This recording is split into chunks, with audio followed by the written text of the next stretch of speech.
Onward, talk about grapes. And Harlene, do you know that grapes have been cultivated since the beginning of civilization? Yeah, I could have put some pictures in Did you where really? they have them drawings on caves and everything like that. So way before.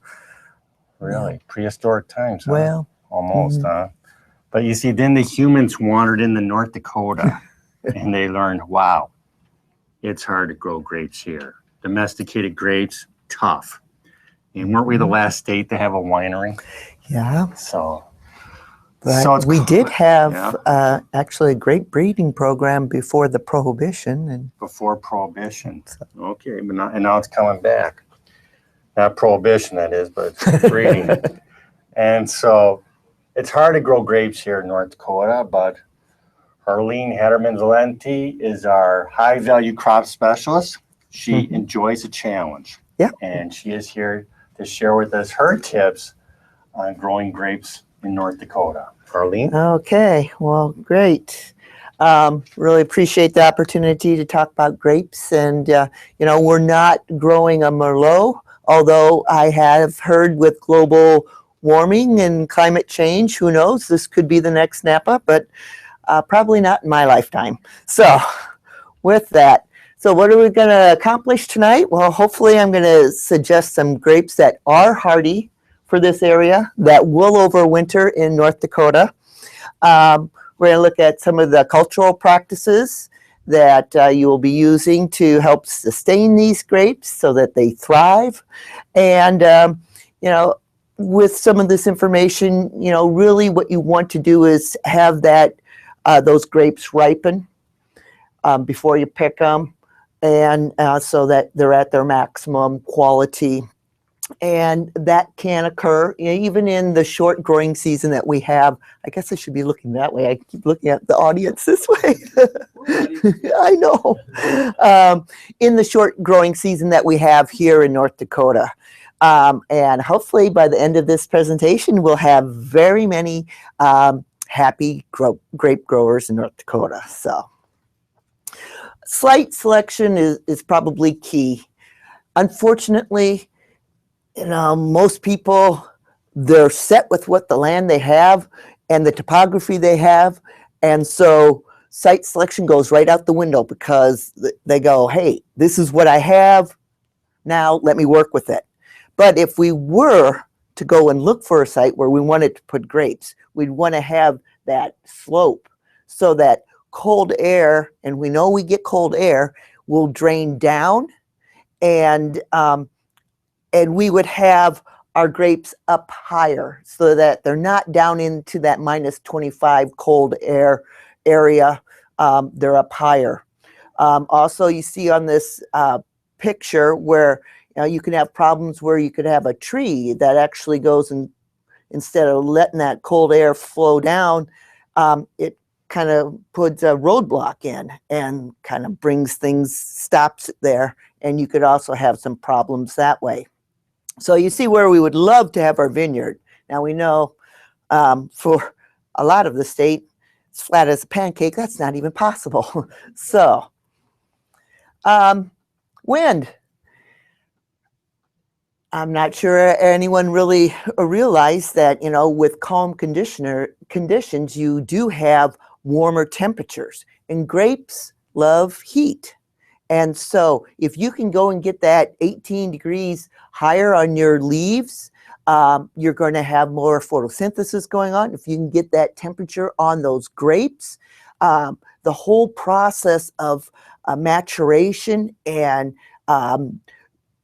acidity and like that, it's all just in relationship to heat. And so having heat on there is important.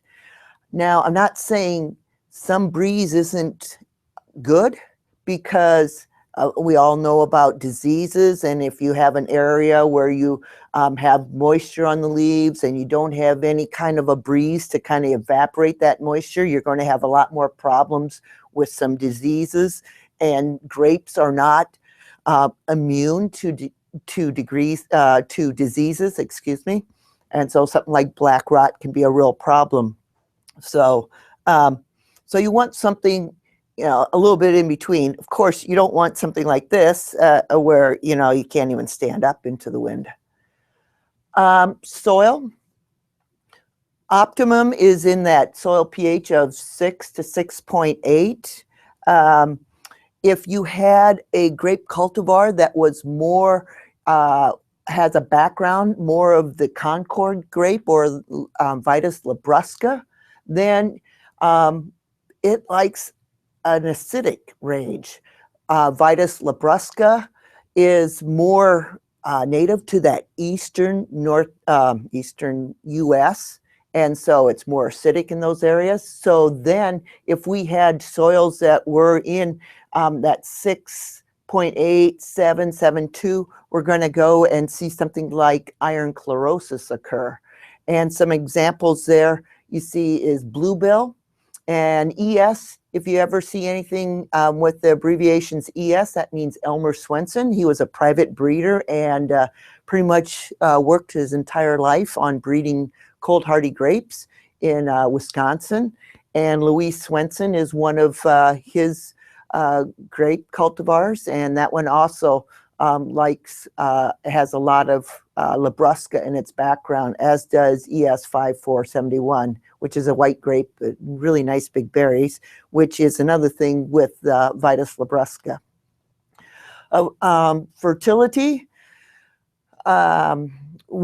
if you think about where you see grapes growing in Europe and California, it's always on these mountainous hillsides, very rocky and like that. And, you know, so grapes are well adapted to rather poor soils. And so usually in North Dakota, our problem is we put them in locations where we have too much fertility and they're very vigorous in the first place. And so then you really get a lot of growth.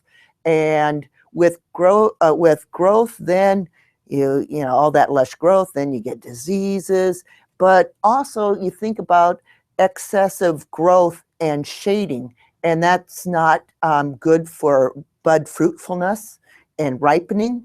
And so that's why you see processes as leaf removal occurring. So what types of grapes do we want to grow? I think has a lot to do with what you're going to go and be putting in the ground. If you're looking at just something for juice or jam and jelly, those are the easiest ones. And you know, you can probably use a lot of different ones, almost anything. If you're trying to grow table grapes, a little bit more difficult because first of all, there's not too many cultivars that are hardy that are seedless. And who wants seeds in their table grapes anymore? I don't really see too many going, hey, I love those 3 seeds I had in that last grape I just chewed on. And then the wine grapes, probably even more difficult to grow because of the fact that there's a lot of quality and characteristics and that you need to meet for a winery or to make that grape juice into wine. And so fewer cultivars are going to be ideal for winemaking. Low temperature tolerance. If you went to a website and you looked at what zone there many of these cultivars in, I think you'd probably see a lot of them that will say zone 5 and 6 and 7. And if you went to something like AA Vineyards out of New York, they will have, you could sort by actually your zone, hardiness zone. And so if you put in zone 6, you'll get a whole bunch, 3 pages worth. And then you put down 5 and you'll get 2 pages. You put down 4, you got a half page. And you put down 3 and you probably get 2 vines or 2 cultivars that are actually hardy to a zone 3. And so in Fargo, a lot of times we also talk about length of the growing season or growing degree, and that we need to go and ripen these, and the amount of heat or growing degree days to go and ripen these grapes. And so we have here on growing degree days, just to show you Fargo versus Williston, where we think, oh gosh, this should be really extreme, but it isn't that extreme when you look at growing degree days. Frost-free days, yes, we got a little bit more advantage in Fargo, but again, not that extreme. But what happens is our cold hardiness zones are different, because a lot of times what happens in Williston is that we don't get enough snow cover for that insulation, and we have, you know, if we looked at overall how cold it gets, I think throughout the whole state we probably do get -30 quite often, but maybe up in Williston we'll get to -30 a few more times than we will see that in the Fargo area. Well, here we are, cultivars, and I think that's a pretty good list there, Tom, considering we can't grow grapes in North Dakota. Valiant, actually, we use that as our standard. It was a cultivar that was introduced from South Dakota State, and Dr. Peterson actually came through North Dakota and into Montana and collected Vitis riparia, which is our native grape or river grape that grows natively in this area. And he went and crossed that with Fredonia. I don't know why, but you know, he did. He was trying to get a table grape. And so the berries are not the largest, but it definitely is a very hardy cultivar. It's a dark red berry, and you can go and make it. I have seen people make it into wine, but it really doesn't have the tannins and a lot of those characteristics that are needed for a good wine, grape wine or grape for wine. King of the North, and I that is another one. We've had a variety trial out at the Absaraka Research Arboretum and Research Site, in which King of the North and Valiant are probably our two hardiest ones. The only thing about King of the North is it has very high acidity, but if you're making it into a jam or a jelly, you know, sweetness and acidity do a wonderful way of balancing each other out and give that just what you kind of need. So I think King of the North would be excellent for something like that. Bluebell is one of those I said with the pH, and so Somerset seedless, we call it somewhat seedless because sometimes you'll get little seed remnants in those grapes, which if you were to dry these grapes and making them to raisins, oh my gosh, you would never go and buy another raisin again, because there's so much flavor in if you made these into your own raisins in comparison to the store raisins, which, you know, are just something like a Thompson seedless, which doesn't have a lot of flavor to it. So off on a tangent there.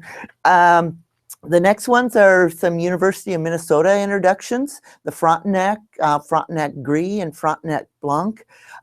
Gris and Blanc are just sports off of Frontenac. Again, I would say those are the hardiest of the wine grapes that we have tested for the last 9 years in North Dakota. Next are some other ones for wine, and I think they, as we go down, the only one that I would say could jump up there with Frontenac Gris would be Alpenglow, which we found to be very hardy. Marquette is a University of Minnesota wine grape that has received a lot of recognition for a good dry red wine. But what we found is that it really has some questionable hardiness. And Petite Pearl is an introduction from Tom Plocker, another private breeder in Minnesota, or actually he's Hugo and Minnesota.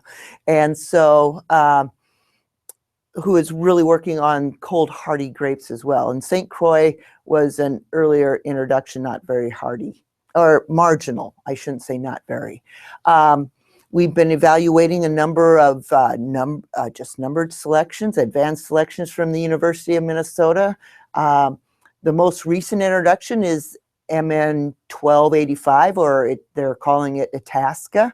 and it's a white grape for wine that they're supposed to be able to make into a dry Chardonnay type.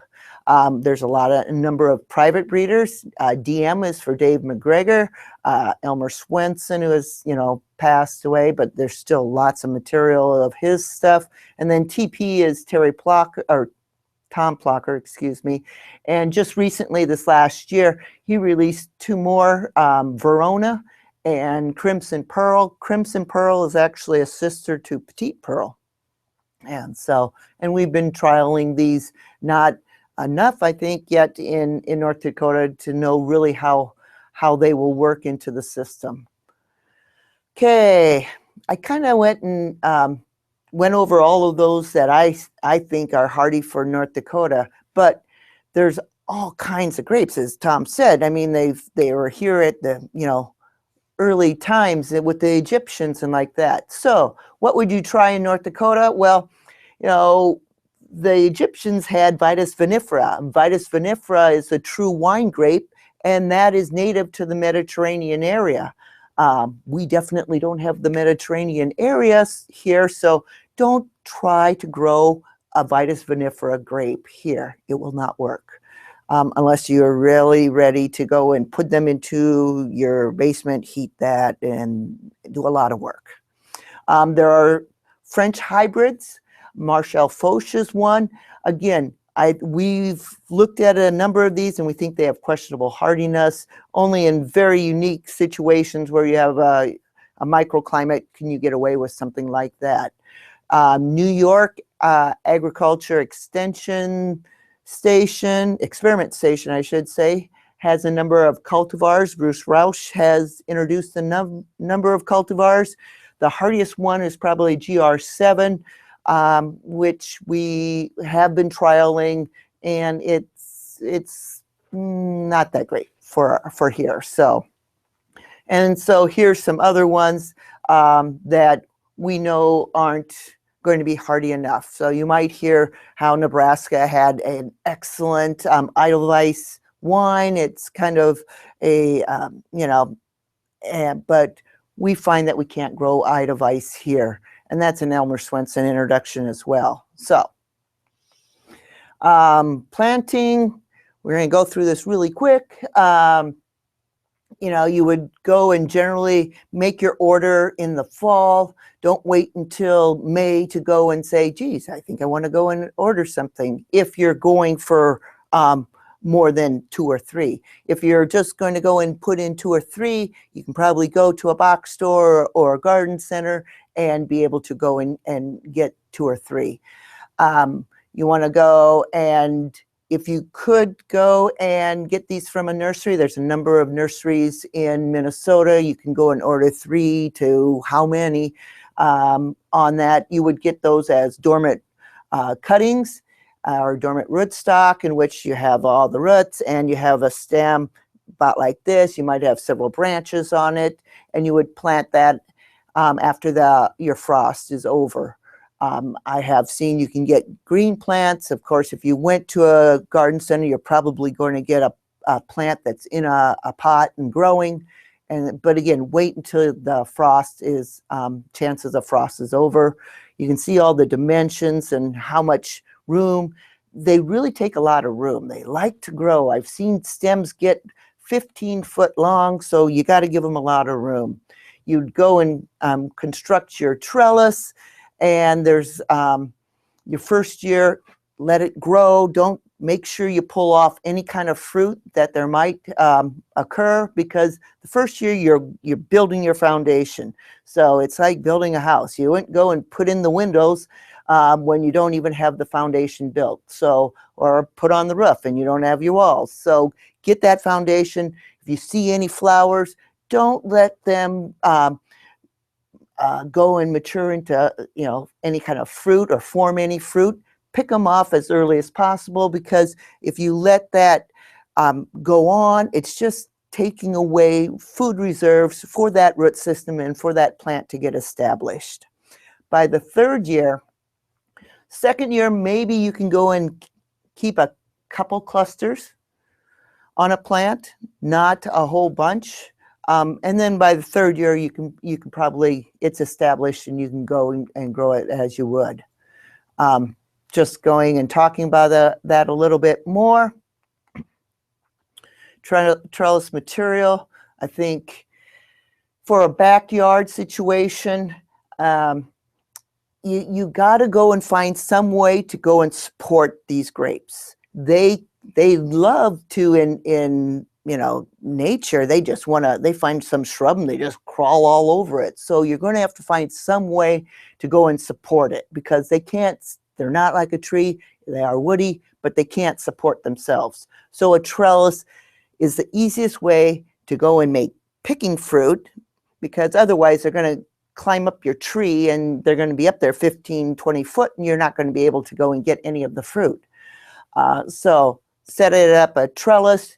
There's a number of different trellises that you can go or training systems, same thing, that will help with other factors as far as making ease of picking, such as growth habit.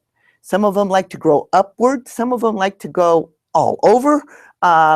And what we do as viticulturists is by bending stems down or canes down, we actually devigorize. And so it's called combing them.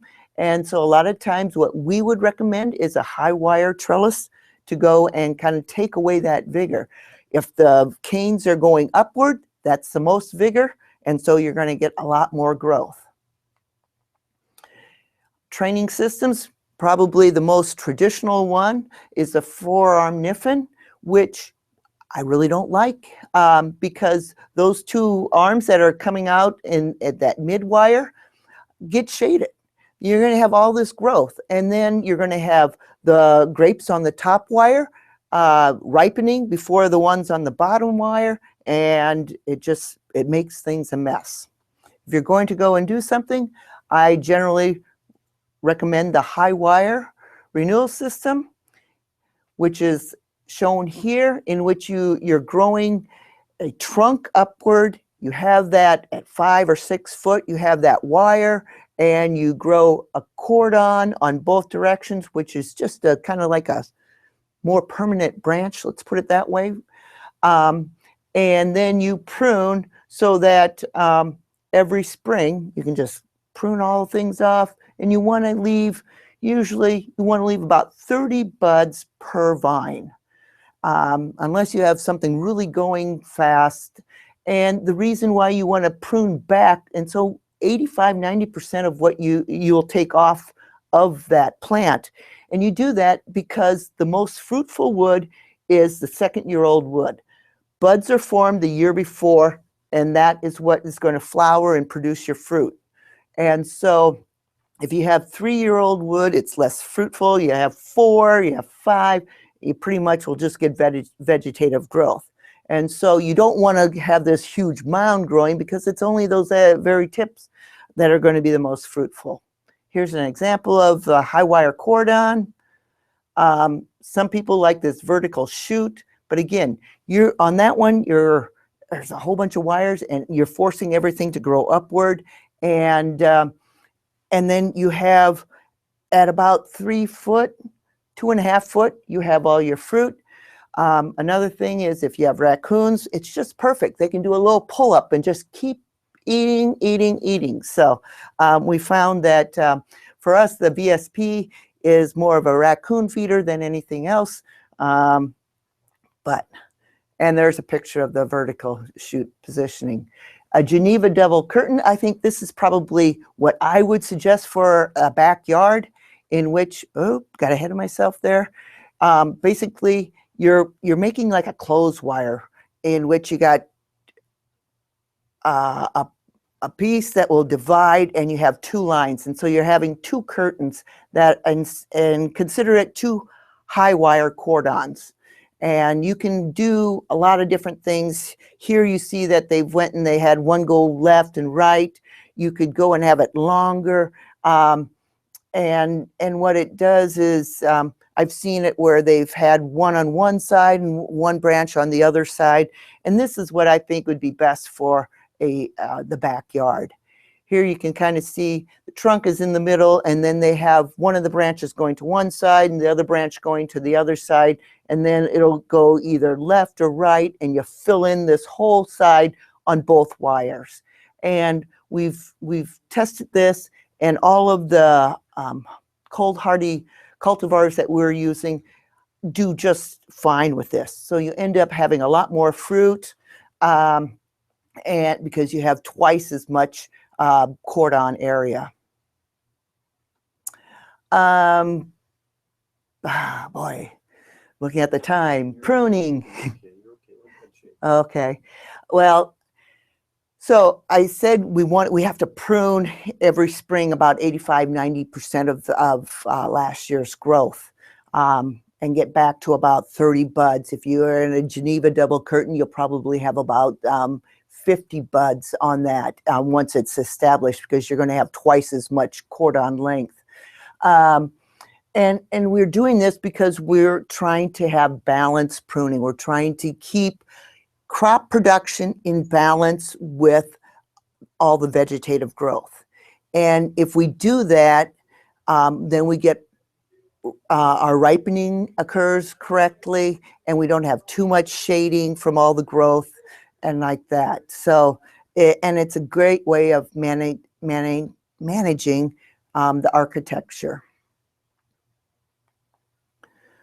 So with balanced pruning, generally you want I have here a 10–12 ratio of yield to what you would prune. And a lot of people don't like to weigh. We weigh everything that we prune in the spring, and we figure out, and we keep records on how much fruit we get from each vine. And we go and try to figure out where we are in this ratio. But basically, you want about 10 pounds of fruit for every pound of prunings that you would take off of it in the spring. Now, that can vary. If you wait too long and you get bud bursts, that you got a lot of water weight in those cuttings. And so you'll have to go and accommodate. Likewise, yeah, you only use that 1-year-old wood that you would weigh, because if you had a trunk that died, you would not go and cut that off and use that in your weighing. That would throw things off. Neither would you go and use 2nd-year-old, or it'd be more like 3rd-year-old wood. So what I've shown here, though, is the 2 different ways. The top one is an example of cordon pruning, in which you have those 2 semi-permanent branches that go across, and then you'll go and do spur pruning, and you'll have these various spurs that you have 2 or 3 buds on each of those. They're at a node, and you will not count that basal area, because you'll have probably some buds that will break down there, but you'll count just the prominent buds on those spurs. And the bottom one is called cane pruning, in which you're just saving last year 1 cane on both ways, and that will become then your cordon in a way. But come next year, you're going to go and remove those. Not too many people use that cane pruning because it takes a lot more work, and it's not as quick, because these vines kind of like, even when you do all this combing, they like to really get messy. And you're going to have to pick the best cane on each side, so it takes a little bit more work. A lot of people like to use the spur pruning and the 2 cordons, because you can do something really quick and leave them long, and then come back, start counting, and really go and prune it up nicer to the number of buds you need, but really quickly. Some characteristics, and I think what I would like to do is actually like if you could post this as well, because there's a lot of information here to go and try to absorb. So that shoot density, where I'm talking about you want 3 to 5 shoots per foot of canopy, that's like saying you want 3 to 5 buds per foot of canopy. Because each one of those buds that breaks will go and give you a shoot. And if you have higher values, then again, you're going to have a lot more shading going on, and it's going to end up being more vigorous with shoot growth, not into the fruit production. One thing I have noticed is shoot length. So you should have 15 to 20 nodes. Really, a cluster, to ripen a cluster, you need about 12 leaves. So I've seen people go and prune things back, and if you don't have enough leaves, then you're not going to get enough nutrition and nutrients to those leaves, or to those clusters. So you need at least 12. And I have seen where they've gone and pruned things back to go and clean it up, and they've cut off, to 6 leaves only on a shoot, and they had 2 clusters there. Well, there isn't enough food and nutrients being produced by those leaves to support maturing those 2 clusters. I think I'm going to go past on most of these others. Again, it talks about here, I have it down to individual plants more than, what we're using a lot of times is well, yeah. There's some other management practices that we could do. So if we do see that we have too much canopy, we can try to get the clusters more exposed, and it's called shoot thinning or leaf removal. You don't see this occurring too often. We had seen that there actually was an advantage with ripening of Marquette with some leaf removal. But if you went and had balanced pruning, you shouldn't have to do a lot of shoot thinning. Shoot thinning occurs when you get a lot of pruning out there, and then you get a lot of laterals that will shoot off. And all those will do is put out leaves and shoots, and it gets really messy really quick.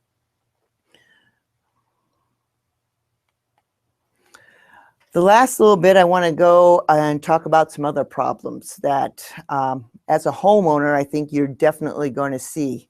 And the first one is herbicide injury and 2,4-D. And grapes are extremely sensitive to these plant growth regulators. And in a backyard where you have a turf grass, a lot of times you have dandelions, and people control their dandelions, and they use these plant growth regulators like a 2,4-D. And this is what happens. We've seen this on our grapes out at Absaraka, and we haven't seen, a lot of times we thought it was associated because there's a wheat field, to the west. But, the last 3 years, we have had only corn and soybeans, and we still see this. And so there's just, and especially when it gets in your hot months where you get temperatures above 85 degrees and someone's out there trying to go and have this perfect lawn, that you'll see some fanning occur. Now, usually it isn't severe enough that it causes problems.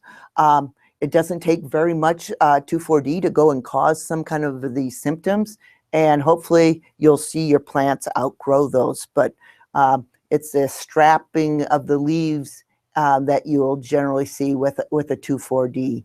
If you have something like dicamba or that Banville in a mix, you'll see more cupping. Clopyralid, which is in some mixes, that can really cup things up. You have a little teacup almost from the cupping of these leaves. So, birds. I have some Juneberries in my backyard. I have had those for 15 years. I have not gotten a berry off of them yet because they don't even let them start to get red there, and they're picking them off, let alone purple. Same thing's going to happen with your grapes. These birds are extremely smart, and they're not colorblind, I don't think. Although I have seen that they really like purples. They don't go for the whites as quickly as a dark grape, but they will go for them. And so you need to go and get some kind of bird netting if you want to keep your grapes. And you have to enclose, you can't just drape that over. you have to unclose it underneath because they're smart enough. They'll go and they'll fly up and then they'll just hop around and they'll get to your grapes after all. So this is a high wire, and you can see we have the netting over it, and then underneath we've clipped it together to go and eliminate the birds from getting to them. We actually now have this high, we put it about 8 foot, 3 foot higher than, or 9 foot, no, 10, yeah, it's probably 9 foot, about 3 foot higher than we have our high wire, and we dome the whole thing, and then we can work in there because we're collecting fruit on a weekly basis when it's starting to get ripe, and so we find that work. But for a homeowner, I think you just get a netting section that you can go and just net your 3, 4, whatever plants. I kind of talked a little bit about raccoons. We also found that rabbits really in the winter love to chew on stems and can really cause a lot of problem.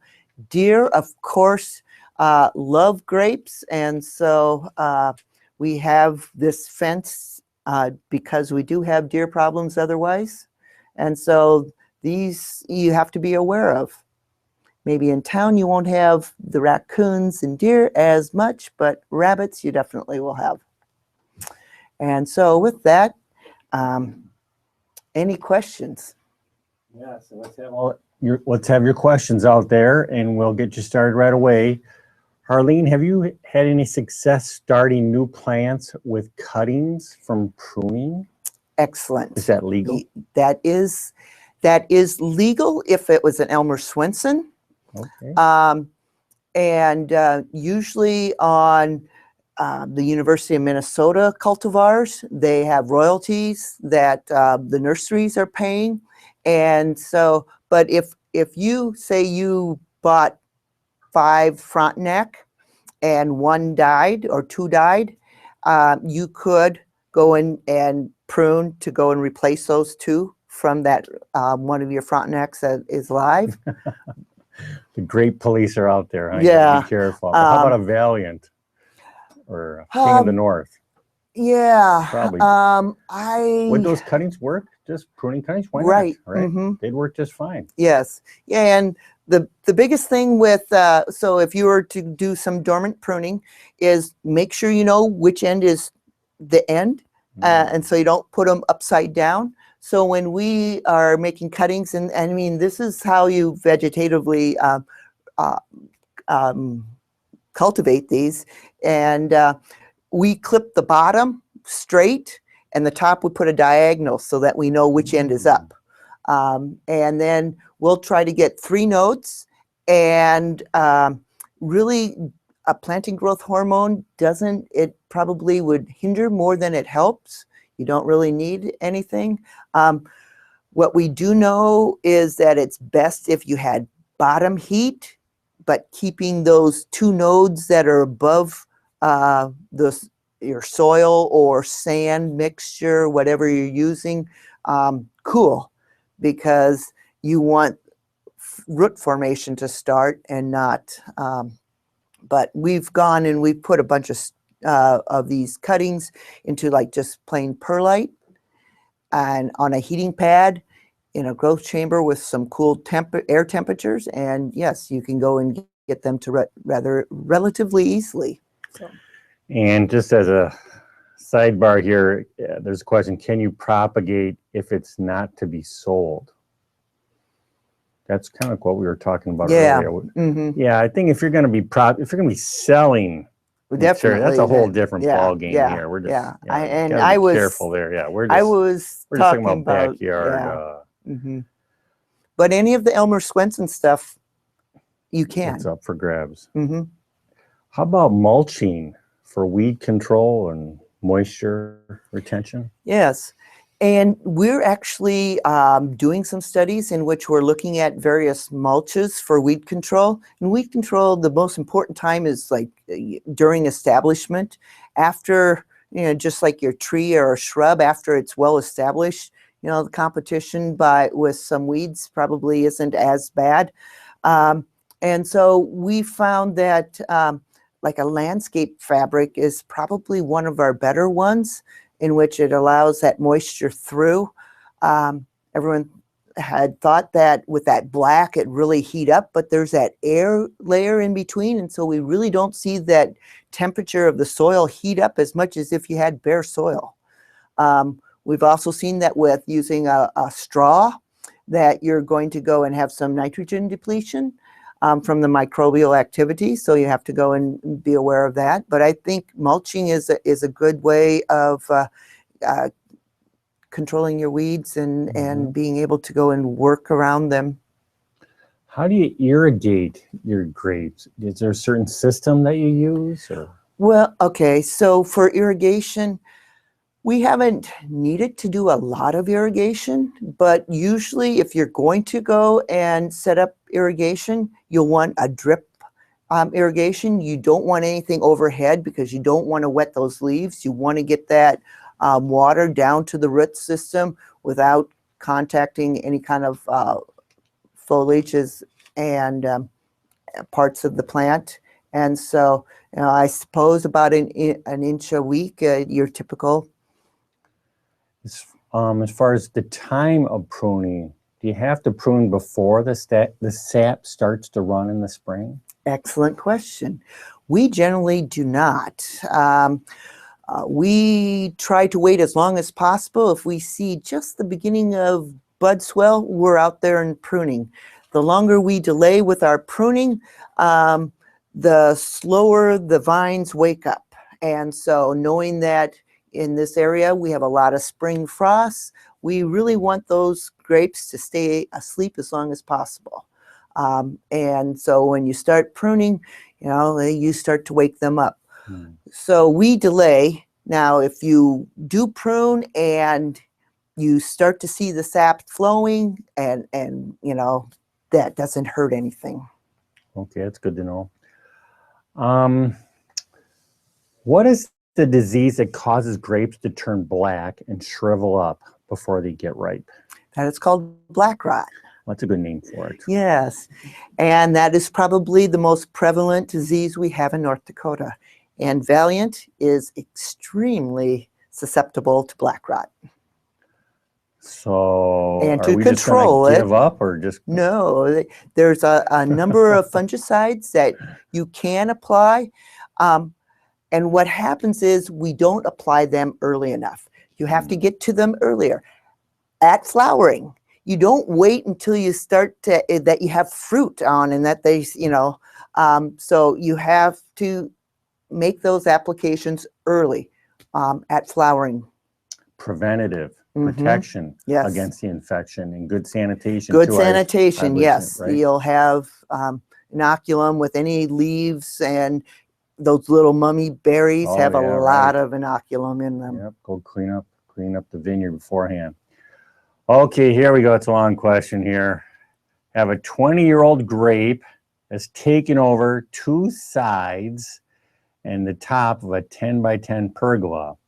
They've never pruned, just cut off some of the new shoots to get into the room. One plant produces about 3 grocery bags of grapes each year. Good. Should I prune more? And they said they had a white mold last year. Oh, last year was a bad year for downy mildew. Okay. And so that would make sense. I have seen these super grapes. In fact, in North Fargo, I think there's one in which they planted in front of the yard and it went all the way to the back and it filled up a pergola and it was just one grape. It's probably, a quarter of a mile long, actually. And so, on a super grape like that, and if when an arbor or a pergola or something like that, isn't the purpose of that more for shading and the environment? So it sounds like you're getting as much fruit as you want right now. And I probably would just, prune for more aesthetics on that than anything else. Okay, so they don't need to prune anymore. It seems like it's working. Yeah, they got going because they have so much vine that, so they're maintaining that 1-year-old. And it's keeps growing over. Now, when you see a lot of these old grapes that are climbing up trees, you know, all this low area, that's old wood, and you don't see any grapes there. The grapes are way up high. But with the pergola, all these new shoots are overlapping some of these really old shoots that aren't productive. So they're still able to go and get plenty of grapes off of it. You know, for a seedless grape, is Somerset the one to Seedless? choose? Is it hardy? It's hardy here. It's hardy. Mm-hmm. It's the hardiest. It's the hardiest seedless grape. Yeah.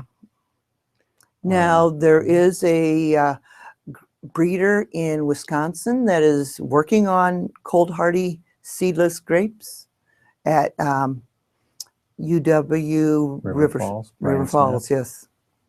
Okay, well, we can look forward to some of Brian's stuff. Yeah. How about how do you protect vines during the winter? Do you do anything? Well, preferably not, right? That's why we're looking at these, That's because if we had to go and lay them down Yeah. and cover them up, Forget it. which you would have to do with, you know, at the University of Minnesota, they have some Chardonnay planted in which they put them on this mini J system, because every year in the fall, they have to undo them, lay them down, and cover them up with soil to go and provide enough insulation to protect them, because your soil doesn't get down to, what, 25 or so, and then they'll be fine. Well, that's a lot of work. So if I was to go and try to grow Vitis vinifera, I'd probably have it in a big pot that I could go and bring it in the basement or something like that, because I definitely don't want to be digging up a whole bunch of soil and covering things up all the time. Yeah, it's like in the good old days, you had to take the vines off the trellis and bury them in soil, and that was just insane. Yeah. And that's how, like, the cold hardy revolution got started, was finding varieties or cultivars that we don't have to give any winter protection, just because it's just too labor intensive and unreliable. I kind of put it as the old garage door opener analogy, is, you know, before we had garage door openers, everyone was just fine going out and getting out of their car and opening up the garage and then parking their car in the garage. Once we got a garage door opener, nobody wants to go back. And so. Yeah, or a remote control for TV. Yeah. Wow. How did we live without that before? Any other questions out there about grapes, growing grapes? Should talk about the publication. Yeah, I think we should. We've got a brand new publication about growing grapes in North Dakota, 20 pages packed full of information. Yep. A lot more than I could give in 40 minutes. Right, so minutes. if I think if people are interested in growing grapes, take advantage of that new publication. And, you know, you can Google it, Growing Grapes in North Dakota, or we did post it on the Spring Fever website, you know, along with this talk. And we encourage people to take advantage of that great information. Yep. Very timely. Okay, Harlene, thank you very much. Great, thank you. And we hope to get our grape vineyard started this spring. I can't wait to get going.